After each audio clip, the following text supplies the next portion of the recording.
श्रीमद् भगवत गीता के पहले अध्याय के पहले श्लोक में धृतराष्ट्र कहते हैं, हे संजय, धर्म भूमि कुरुक्षेत्र में युद्ध की इच्छा से एकत्र हुए मेरे तथा पांडु के पुत्रों ने क्या किया? आइए अब इसका भावार्थ समझते हैं। कुरुक्षेत्र के युद्ध स्थल में अर्जुन के पक्ष में श्री भगवान श्री कृष्ण स्वयं उपस्थित थे।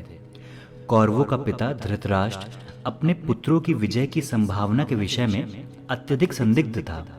अतः इसी संदेह के कारण उसने अपने सचिव से पूछा कि उन्होंने क्या किया।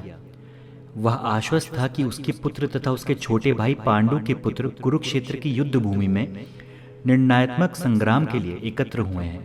फिर भी उसकी जिज्ञासा सार्थक है। वह नहीं चाहता था कि भाइयों में कोई समझौता हो।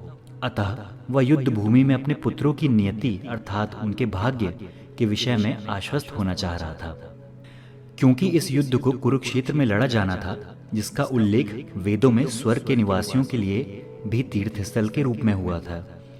अतः धृतराष्ट्र अत्यंत भयभीत भी था कि इस पवित्र स्थल का युद्ध के परिणाम पर न जाने कैसा प्रभाव पड़े।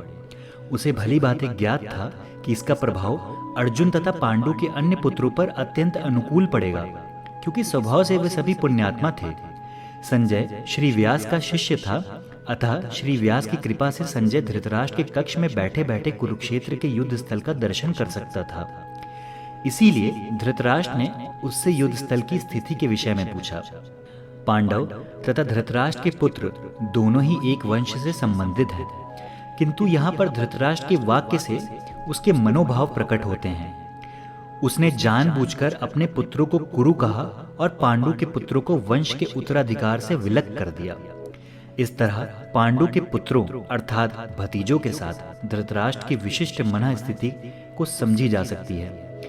जिस प्रकार धान के खेत में अवांछित पौधों को उखाड़ दिया जाता है, उसी प्रकार इस कथा में आरंभ से ही ऐसी आशा की जाती है कि जहां धर्म के पिता श्री कृष्ण उपस्थित हों, वहां कुरुक्षेत्र रूपी खेत में दुर्योधन आदि धृतराष्ट्र के पुत्र रूपी अवांछित पौधों को समूल नष्ट करके युधिष्ठिर आदि नितांत धार्मिक पुरुषों की स्थापना की जाएगी।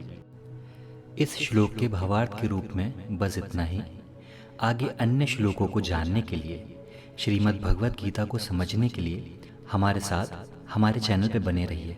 इस वीडियो को लाइक करिए, सब्सक्राइब करिए और जितना हो सके उतना शेयर करिए, ताकि श्री कृष्ण श्री भगवान की अमृतवाणी सब तक पहुंच सके।